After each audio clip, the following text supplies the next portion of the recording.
টাঙ্গাইলের মধুপুর বনাঞ্চলে ৪০ ভাগ এখন প্রভাবশালীদের দখলে। কেটে নেওয়া হয়েছে অনেক শাল গাছ। সেখানে আবাদ হচ্ছে নানা ধরনের ফল ও ফসল। দখল কাজে অনেক বন বিভাগের কর্মী জড়িত বলে অভিযোগ স্থানীয়দের। দখলদারদের বিরুদ্ধে ব্যবস্থা নেওয়ার আশ্বাস বিভাগীয় বন কর্মকর্তার। পুরানো দিয়ে নতুন নিতে আজই চলে আসুন আপনার নিকটস্থ ওয়ালটন শোরুমে।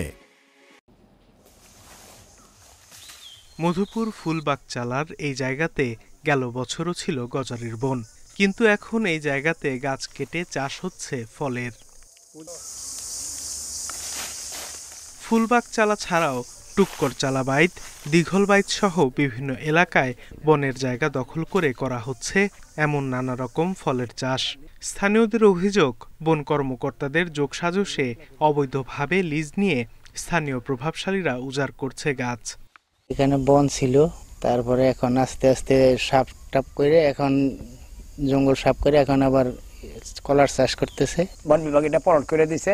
৭৫ হেক্টর জায়গা আছে বন বিভাগের মাঝখানে, এটা পলট করে দিছে। যারা লিজ নিছে তারা এই করে দিছে গাছটা মারার নিগা।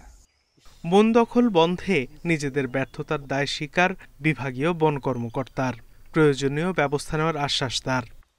আমরা নিয়মিত বাধা দেই, আইনগত ব্যবস্থা নেই, তারপরেও আমরা পারছি না। সেজন্য বললাম যে পরিবর্তিত পরিস্থিতিতে আমরা স্থানীয় সকলের সহযোগিতা নিয়ে আমরা এটা পুনরুদ্ধারে সচেষ্ট থাকব। দেশের তৃতীয় বৃহত্তম মধুপুর বনাঞ্চলের আয়তন ৪৫,০০০ একর। এর মধ্যে দখল হয়ে গেছে প্রায় ১৯,০০০ একর বনভূমি। Independent news.